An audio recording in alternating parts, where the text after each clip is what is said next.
I don't know. Where are we going here? But soon it will be wet. It's 467 episodes of We Were Gamers. We are in Southern California. We got another heat wave, and now there's going to be a thunderstorm. So buckle up, gents. Oh yeah, have I just not been paying attention to the weather and assuming it's California?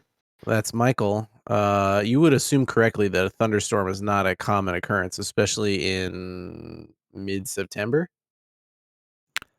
I feel that September is actually the hottest month down here by me, but That's JJ. thunderstorms are still uncommon.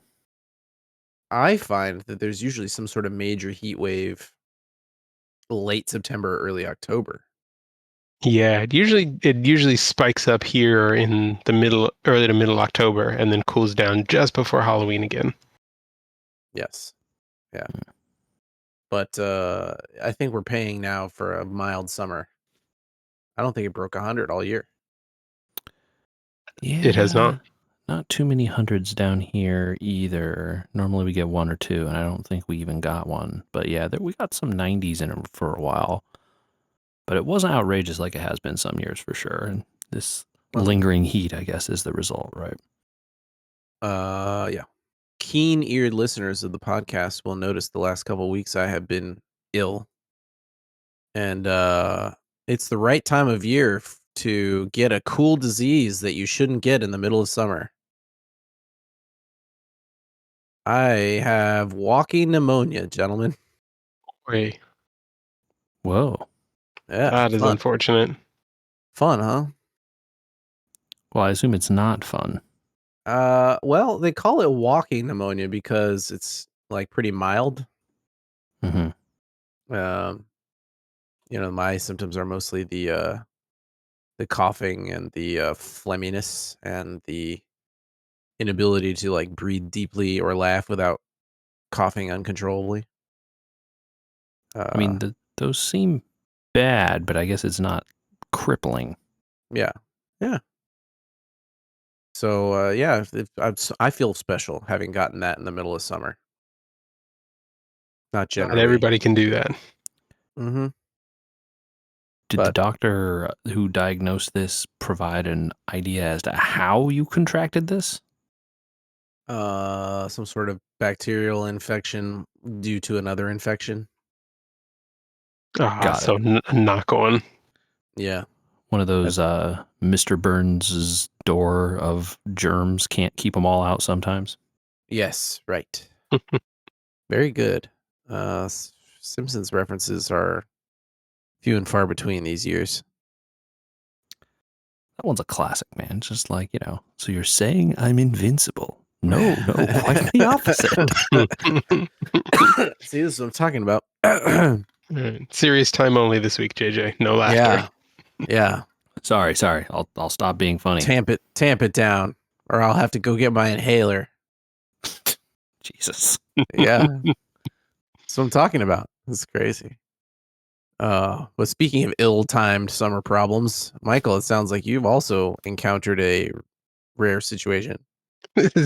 This one is just silly. So, if you guys remember several weeks ago, I told you the story of the nanny device that they installed on all of the stoves in our complex to shut off your stove should you accidentally set off the fire alarm, set off the smoke detector alarm.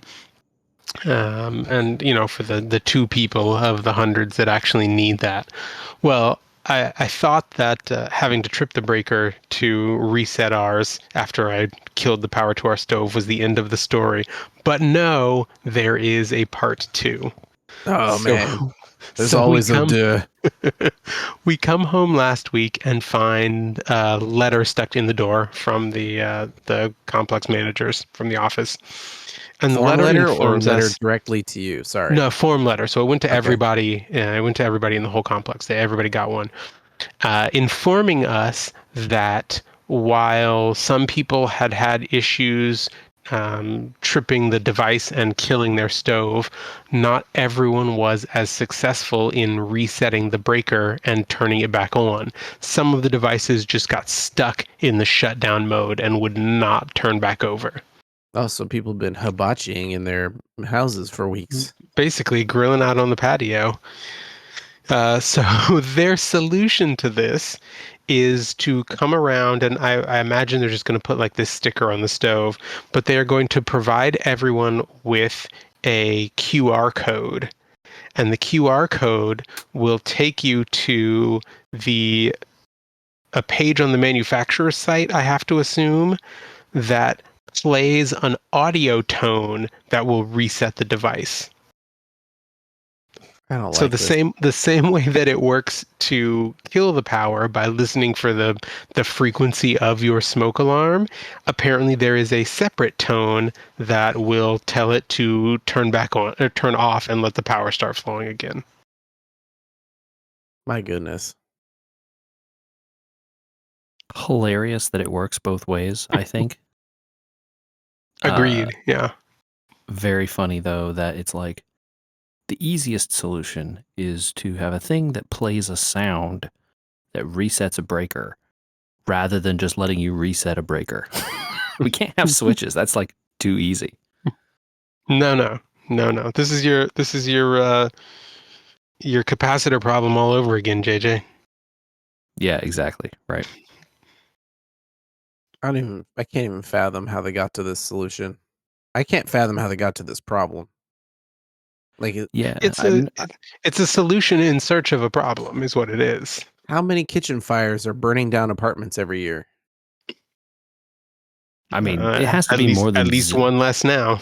Yeah, I mean, it has to be more than zero, but like, it can't be enough that this is worth any, like, having any amount of hassle at all means this has anti-paid for itself, right? It's like now, like, double, triple, quadrupled the cost in hassle of what you will save. Yeah. Yeah. I'm not a very large fan of insurance agencies recently. I actually haven't had a bad necessarily experience, but I keep getting price increases for no reason. And That's called insurance. Yeah. yeah. Remember though that our parents used to be the ones that told us how insurance goes down as you get older, and now it's like they're installing all these things. It's at the request of your insurance company, and they're still raising your rates. No, thank you. Notably, our parents also were able to afford houses with one job and things like that, which are impossible currently. So, I think maybe they didn't live in a world that made sense. Maybe they hard for them to reconcile that fact, I think. But no, JJ, they just ate less avocado toast. Oh yeah, you're right. True, it is all avocados I eat. The real culprit. I do like avocados, to be clear. But I would like to point out that avocados have gotten more expensive. I wonder why.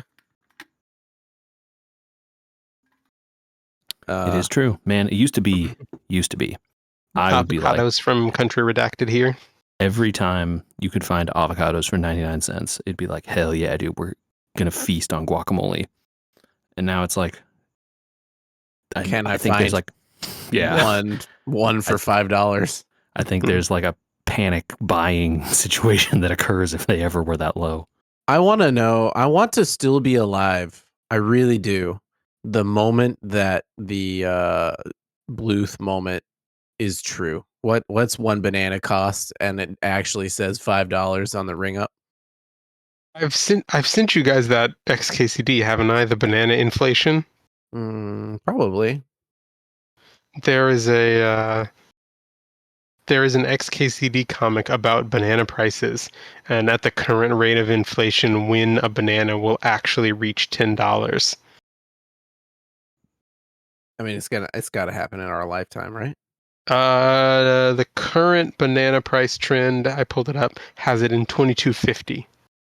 $22.50. Oh, $10 is a lot, Andy. Right? If $5, I thought it was $5. I thought she said no, $5. No, it's she 10. Said 10. Oh, but yeah, apparently also bananas price increase lags fresh fruit, and fresh fruit lags general inflation, so it's much slower. Okay, I have noticed that my banana prices fluctuate up and down. Like sometimes during the year they're $1.29 a pound, and other times they're 89 cents. Seasons, how do they work? Yeah, look at that. It's like So who can sometimes I can find quality fruit for cheap, and then other times I can't. Weird. Mm.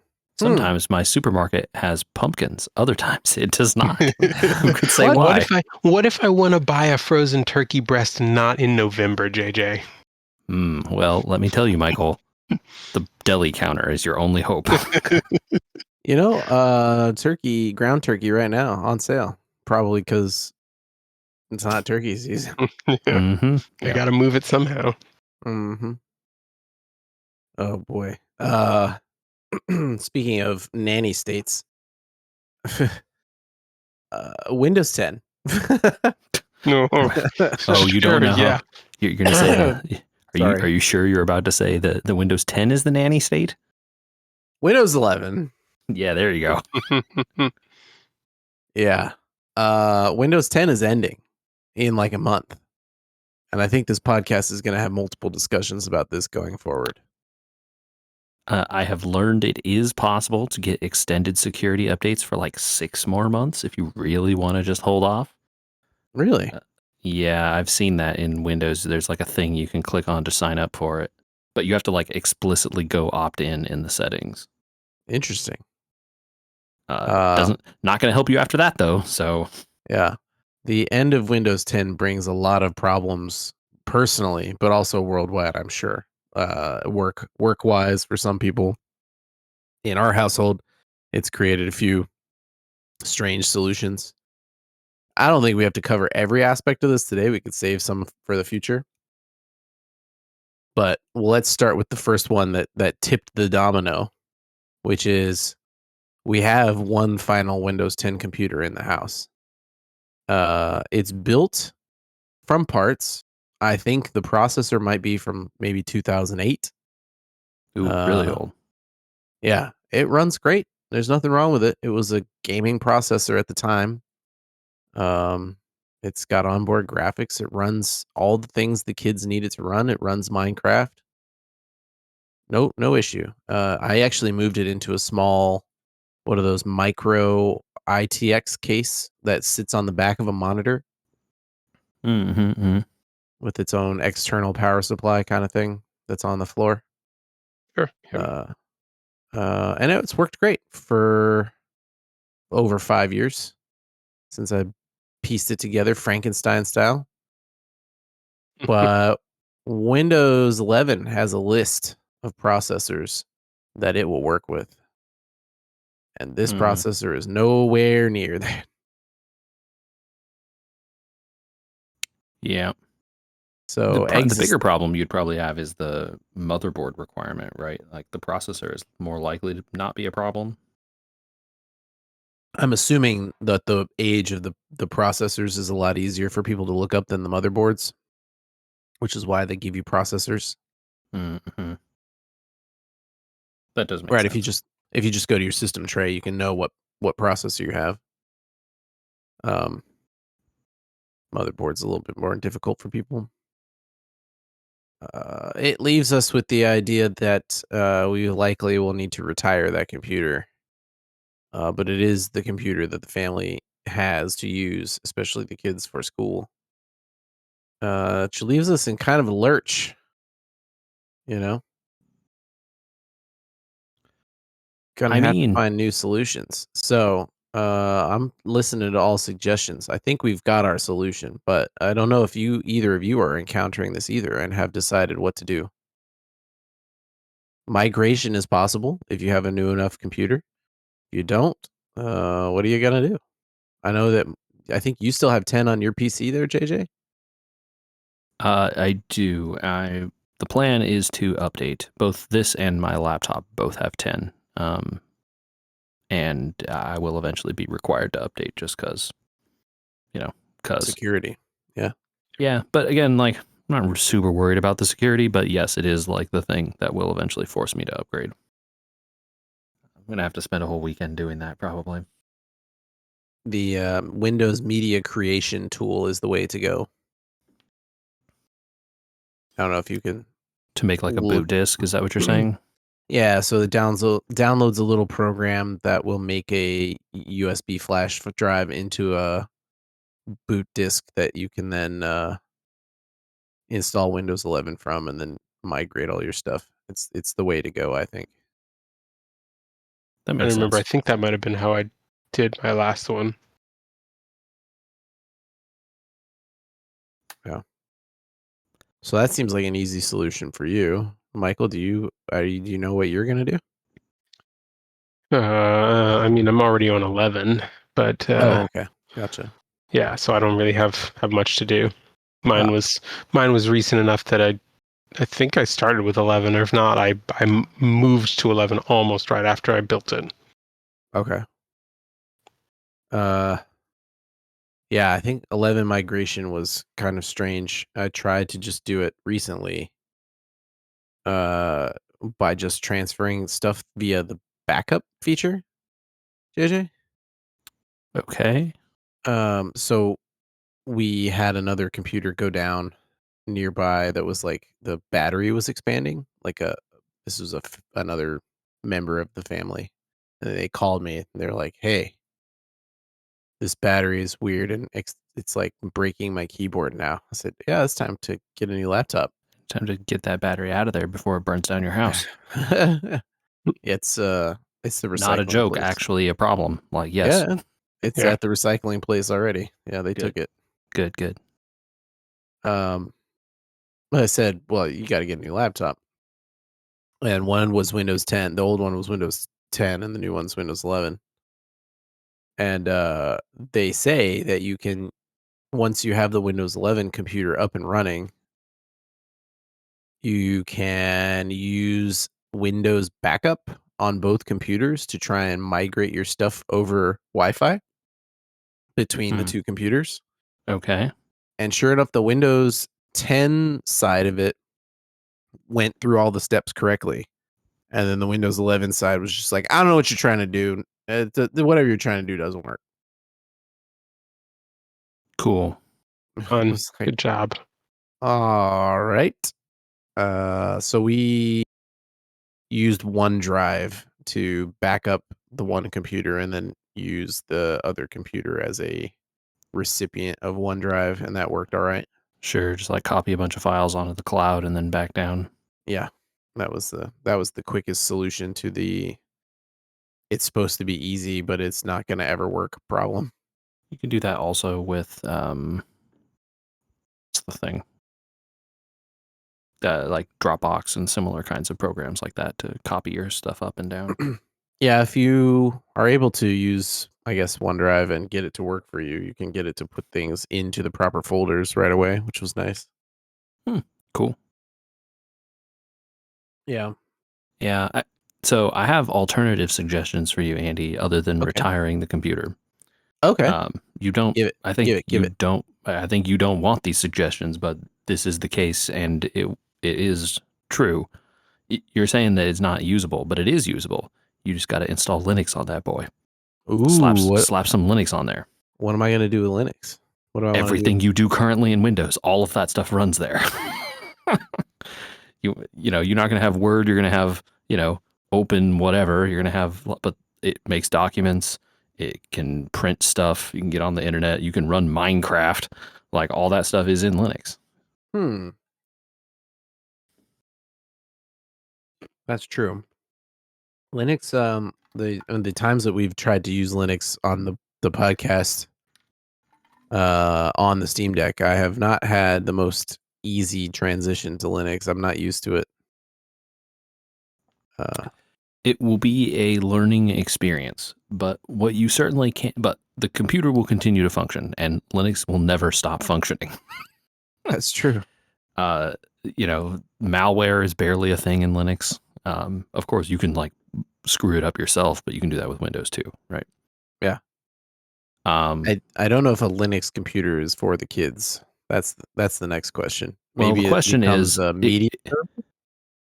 the thing is, if all you're doing on it is going on the internet and going to, open Word documents, Excel, maybe doing games, you could do it all in Linux and not have to touch command line stuff if you didn't want to. Yeah. Right? Put the Okay. icons on the desktop. Say use these. If you have problems, we can talk about it or whatever. And then if they want to play games, have it boot into the Steam Deck like thing, because they have Steam Deck for desktops effectively, right? And then it'll play everything that the Steam Deck would play. I like the idea. They use Windows laptops at school, and I think we've entertained the idea here, and we'll pull the trigger on getting them some Windows laptops so they can use what they're used to. Yeah, that's sensible. And those will be cheap, and we can talk about managing those in the future. Another episode. Good luck. I've already started looking into it. We'll talk about it next time probably, because it's going to be its own thing. Managing computers, dude, it's like my life. Like, I feel just like a miniature IT department. Yeah, it turns out there are people whose job that is. I manage a computer for 1, 2, 3, 4, 4.5 adults. They're all their computers, and now 2 kids worth of computers. Like, this is like a full-time gig. Yeah, time to set up a policy server and do the whole, go the whole way. I'm thinking about whether or not I can get one of those people's computers into S mode, because I'm kind of tired of downloading or getting their thing fixed for malware.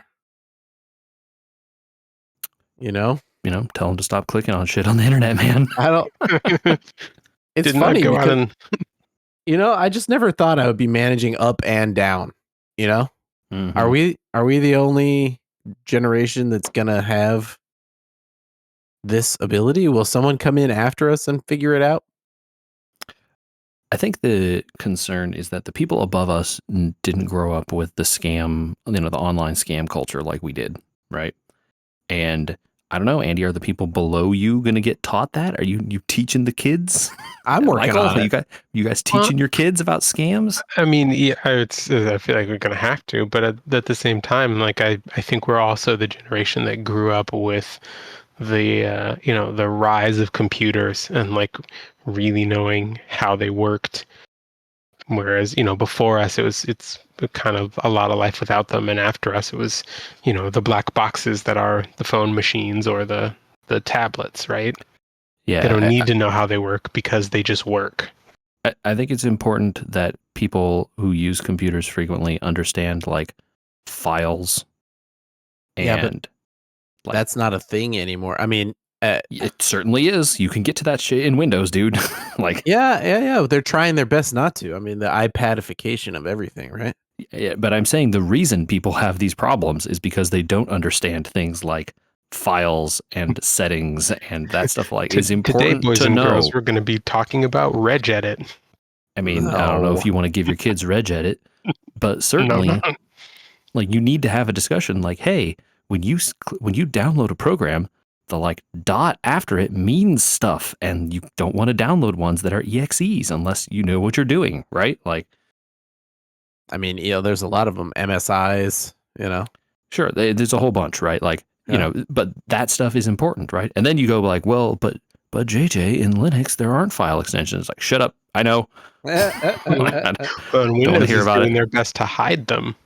You have to go into the settings and enable them for them to even show up. That's what I was just saying, the iPadification of everything.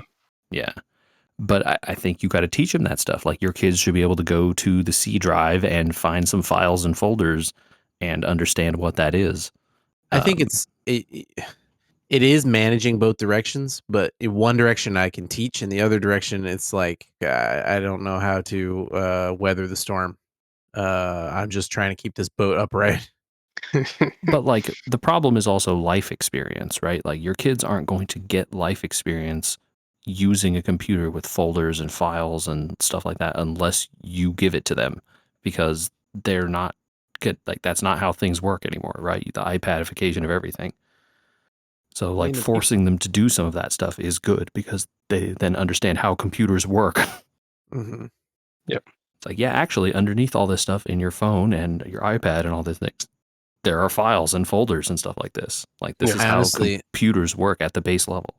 I honestly wonder if like maybe we should have kept DOS around for the people that don't quite get computers, because then they could just see everything as a list.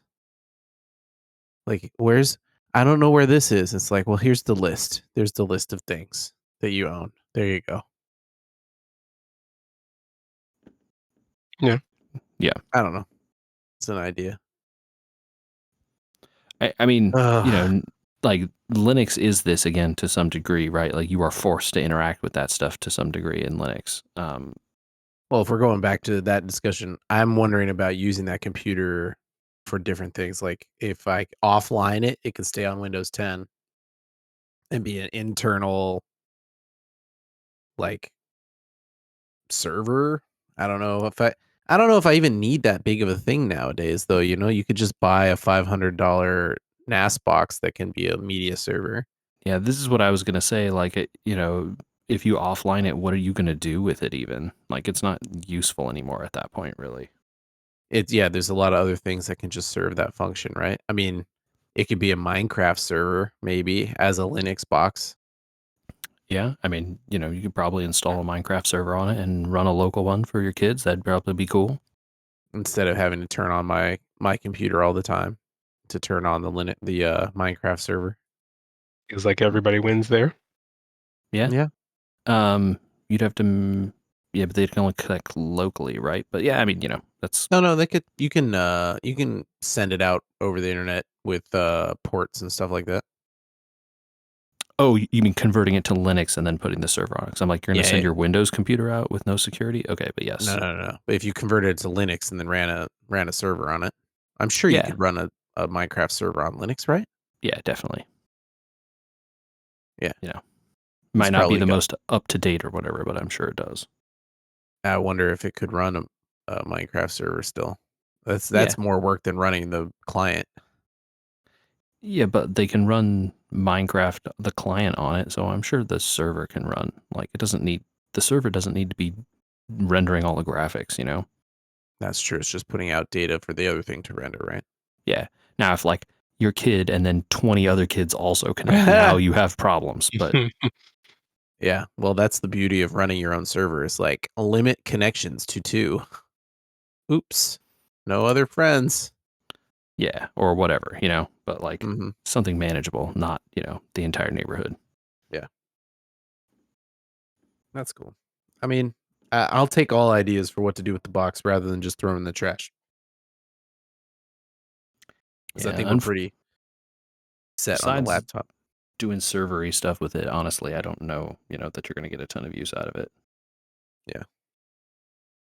Well. I think we only have enough time to discuss one more thing, which is Rantasy Football, because it was a monster week Oh for week boy, 2. was it. Sure was. And I'm learning a new type of league. So we're going to have to recap some stuff, see how you guys did, and then get a lot of advice going forward so that I don't get chopped. Mm. Yeah. Yeah. So I guess, No. how was everyone's week this week? Oh goodness. So if last week was no, let me give you an analogy. Last week was 106 miles to Chicago. I had a full tank of gas, a half pack of cigarettes. It was dark, and I was wearing sunglasses. And this week was pulling up to the courthouse and my car completely falling apart. No. Oh, no. The wheels are off, huh? Yeah, both of my QBs managed to get themselves knocked out of the game in one way or another. Yeah, rough. I am 2-0 in my standard league, and I was not cut in my other league, despite one of my QBs deciding to get himself knocked out. Which But QB was that? Because there were like 4 QBs that went down in QB apocalypse this week. Joe Burrow, who I have decided to get knocked out. However, I was bailed out by monster games from Jonathan Taylor and Chuba Hubbard. So That helps. I lived.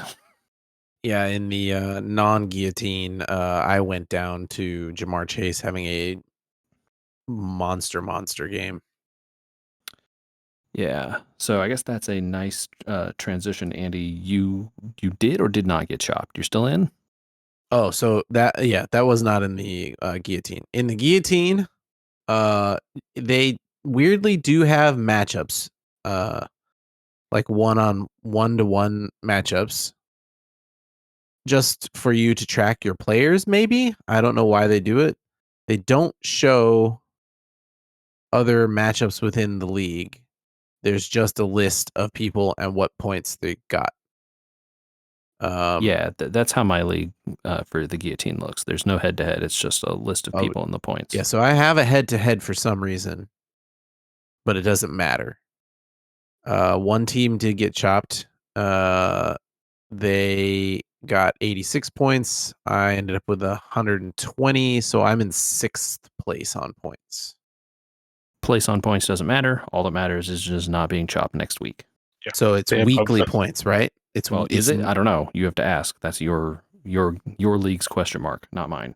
Oh, well, I guess we'll find out next week because I don't know.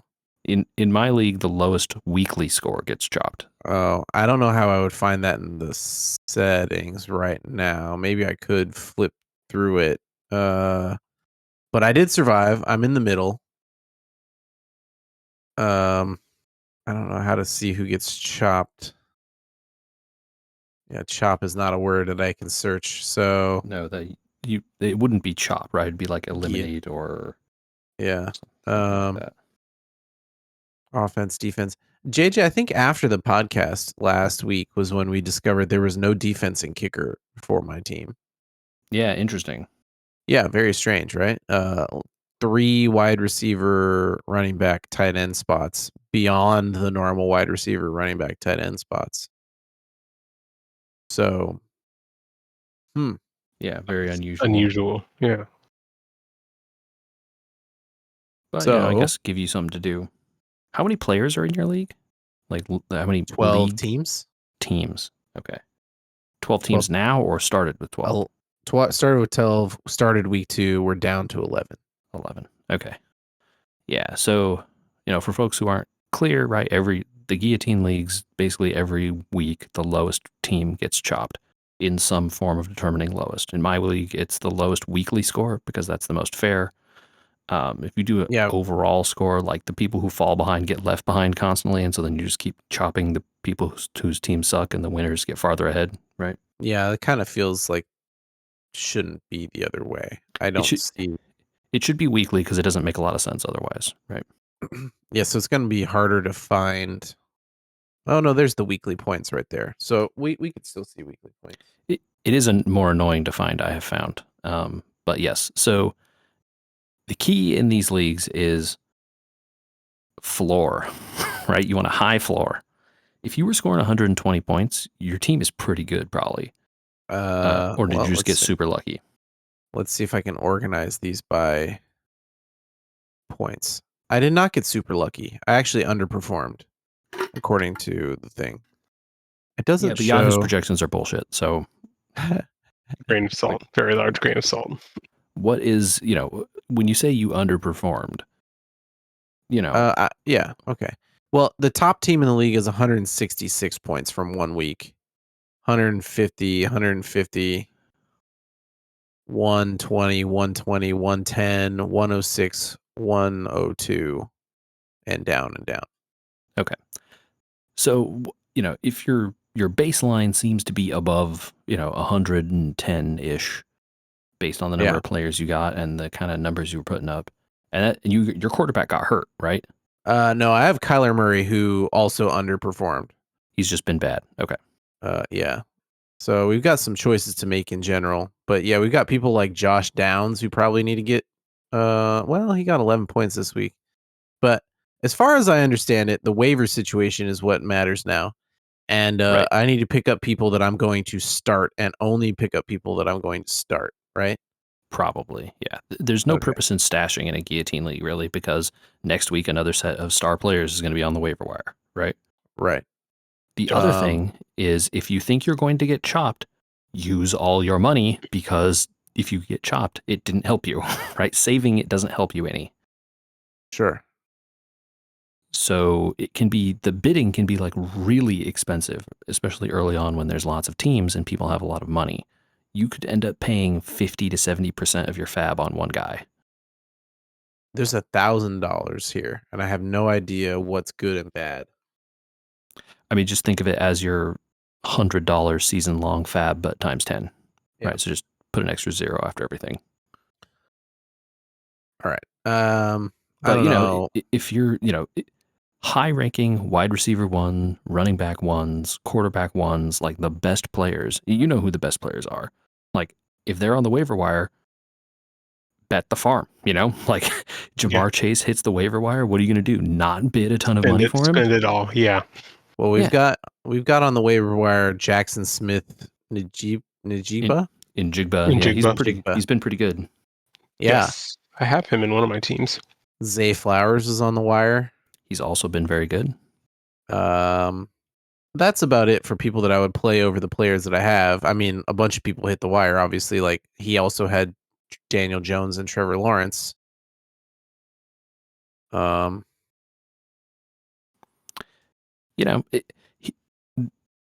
system works the same as other fantasy, right? So, it's not like you can't go back and get players later too if no one grabs them. Sure. But, your Jackson Smith and Jigbas and your Zay Flowerses are going to get bid on by someone because those guys are really good. Right. So the question is, how much is it worth to you, given that you think you're probably going to survive another week without doing anything? Right? Yeah. But I could use a receiver upgrade, right? I've got AJ Brown, T. Higgins, Cortland AJ Brown Sutton, probably. Cortland Sutton, Hollywood Brown. I don't have a strong receiver, really. So maybe it is time to drop in and try and grab one of these guys for $20. I don't know. I think the question was $20 won't be enough. Out of 1,000, no way. Okay. But the questions are like, do you think you can survive by doing nothing? Right? If you think you can survive by doing nothing, next week there will be another set of good players, and there will be less people bidding on them, and the people that do remain will have less money than you, right? Inherently. Mm-hmm. And the longer that goes on with you not bidding on players, the more money you accumulate. Position you're in. Yeah. And then when like stacked teams, like, when in week 6, when there's only 6 people left, right? Or whatever for you, week 7, whenever it is. Mm-hmm. Every team is going to have all wide receiver ones and all running backs. And if you have money left over at that point, you're just hoovering up every best player on the wire and your team becomes unbeatable. Right. But, you have to survive to that point. Got to get there, right? You got to get there. So, if you think your team is really deficient and it really is, a matter of survival, like, bet the farm, get these guys, like, make sure you get them, right? And your opponents don't get them. Yeah. I mean, is it a Jackson Smith, a $200 bid at this point? I don't know that he is, if you think that your team is going to survive without him, right? Because that's the calculus you have to decide, is like, can I do nothing, keep all my money, wait to see who gets claimed, and then maybe go back to the waiver wire and pick up a few guys, right?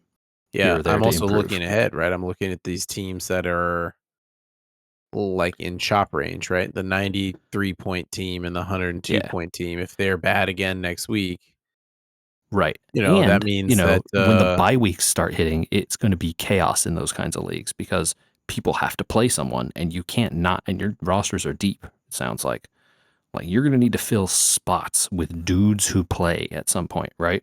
Mm-hmm. So you'll be dropping good players, wide receiver 2s and 3s. Because they're not playing that week. And you need a starter. Just a guy who will be on the field. Right. Especially when some of the weeks with many teams on bye. So, start preparing for that stuff when you can. But, at this point, you're in the early weeks. It's just about surviving, man. Get people that are going to be good, stash the best players you can get if you have that luxury. But, just make sure that your team isn't bad and will survive long enough to get to that point. Yeah, I think it's worth trying to get one of these receivers onto the roster. I don't know that it's worth a lot more than that. I don't know if going after one of these QBs on the wire is really worth much to me. Kyler Murray's supposed to be all right, but he hasn't played all right. Yeah, but is Trevor Lawrence better? Is Daniel Jones reliable? Well, Daniel Jones has put up 20-point games the last 2 weeks, so yeah. So this is the debate that I'm having now. So I lost starting quarterbacks, and I have to replace them both, right? So who do I pick up, right? Daniel Jones is a tempting option. He's available in both my leagues, depending on how waiver priorities go tonight. But I could also pick up Jake Browning. Right, he's Burrow's backup. He had a pretty good outing this past week, and you've got to consider the fact that he's got a real big safety net in T. Higgins and Jamar Chase. And there's historical data on him, right? Like he's played before when Burrow was hurt, and he was fine. Yep. He didn't set the world on fire, but he did the stuff, and Chase and Higgins were fine, right? Like they weren't, putting up 1,000-point, 40-point games or whatever, but they got fantasy points. So, I think if you had Burrow, I think going for Browning makes perfect sense, right? Especially if you had like a stack or something, like that would be like totally reasonable. Oh, I wish. But yeah, taking his backup would be feels like sure. a smart, but it feels like a good pickup, right? Yeah. So if you have a stash spot, like an IR spot, I would definitely consider that, right? Because in theory, Burrow comes back at the end of the season, maybe, and lights it up. Yep, and I do. He took my IR spot today as soon as they declared him. Yeah. So like that makes perfect sense there. I'll tell you, I'm bidding for Daniel Jones in both of my leagues at this point. I have Burrow, who went down, and my other league I have Jaden Daniels, who they're now saying is questionable. And I would rather have a playing Daniel Jones for sure than a maybe playing or maybe limited Jaden Daniels. So I'm not dropping Daniels, to be clear, but I'm right.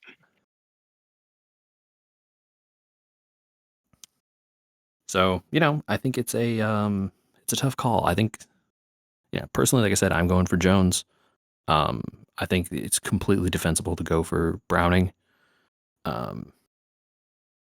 Andy, your situation is marginal, man. I don't know. It's like really edge. Like, are either of those guys better than Kyler Murray? Well, yeah, I don't know. Daniel Jones, yeah. There's also Jalen Hurts on the wire. This guy had 3 quarterbacks, I guess. I don't know why. But So, Jalen Hurts isn't playing well either. So Hurts would be the guy I would say that like would be worth it. He's been like very good in fantasy in the past. The problem has been, I think this season they haven't been doing a lot of running with him, and their pass attack has kind of been garbage. Yeah. I mean, he's got same points. He's got 77 rush yards for the season, and Kyler Murray's got, let's see, I'm trying to find him. He's got 70 rush yards for the season. So yeah, that's not the numbers you want. Neither one of them's like killing. The benefit of Hurts is that you get a lot of like goal to go touchdowns with the tush push stuff, right? Yeah, that's true.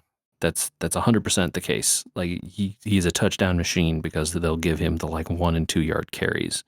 Mm-hmm. And those are 6-point touchdowns, not 4-point ones. But the reverse of that is that like sometimes they're not in that script, and then it doesn't matter, right? Like Saquon Barkley runs it in from 10 yards out. Hurts doesn't see any of those points. Right. So normally I would say like if this was season long fantasy, I'd be like, yo, get that guy. Mm-hmm. But you got to win next week. Yeah, you got to win next week, and I don't think Hurts, if he continues where he's at, is going to do that for you. So yeah, I don't know. I think your waiver money is upgrade your wide receivers and see what you can do. I really do think that in Jigba, mm-hmm. Yep. I mean that guy's a top 5 receiver, right? I mean JSN. JSN. Yeah, he's had a 14-point floor so far through 2 games.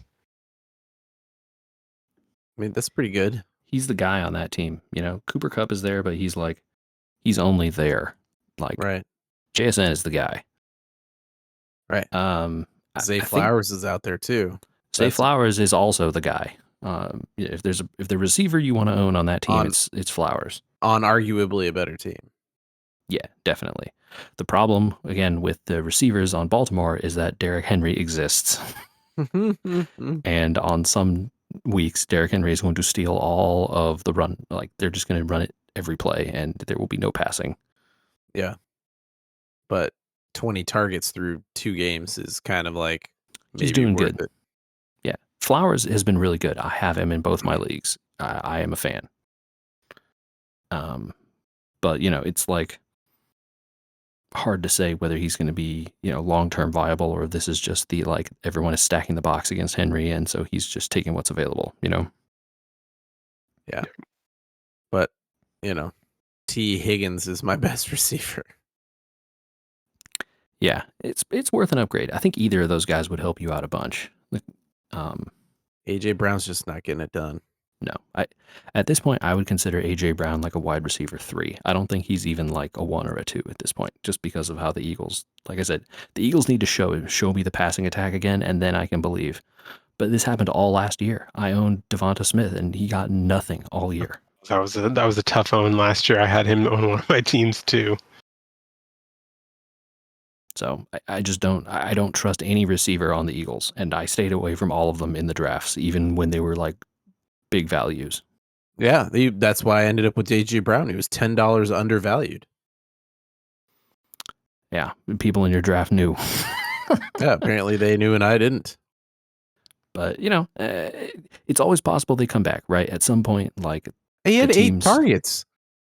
The problem is 8 targets, 27 yards. Right. He's targeting him on like a 2-yard pass. And also, in some cases, like, target, quote unquote. Like, I don't know, some of that's catchable, right? Like, the way those stats get counted is sometimes wacky, where it's like, oh, yeah, he threw the ball at him, but he was like not paying attention, or was like very clearly super covered, or they were throwing it out of bounds and he was nearby. Like, that stuff is not always, a target. Yeah. But yeah, I think until you start seeing like a bunch of like big yards from the Eagles receivers, you downgrade that guy to one of your other wide receiver spots, like guys who are playing, For sure. And yeah, you're just going to have to spend the money. I think the question you have to have is, and because this is your first time in this league and you don't know any of your other managers, like how much are they going to spend? Because this is the, with the fab system, it's always about how much, you got to outbid. Yeah, you got to go high, basically, the first go, right? You're going to have to hope that. Yeah. Is it $100? Is it 100? Probably more, right? 100? 100 is only a tenth of your budget. I mean, I would say, like, is it 300 or 400? These are guys that would be the best players on someone's roster, potentially, right? Like, these guys are wide receiver 1s, like the best guys on some of these teams. Sure. Now, the metagame thing then is like, well, okay, but like, are your other co-owners going to be doing this? And then, because you don't want to bid. Yeah, you don't want to bid yourself up, right? Because that's the other thing that will happen. Is like, oh, okay, but like I could envision this and that, and then like, okay, I'll go to $40 out of my 100, and then the next closest bid was 6, and you're like, damn it. Yeah. I've been there. Yeah. So, but it is like unarguably the case, and it will continue to be the case in this league that you are in. The best players in football are going to be hitting the waiver wire, and you have to pay up to get those guys because you can't let other people get them, right? Right, sure. Otherwise, you start to fall behind. Exactly. Yeah. Well, if people have advice that they can send before midnight tonight. Oh, apologies to everyone for the podcast being so late this past week. Don't upgrade your stuff. After having a long segment about Windows 10 and Windows 11. Yeah, well, we could talk more about it next time, but upgrades caused a delay. You can send those recommendations to podcast@weweregamers.com. Help us cut through all the noise to find the right choices.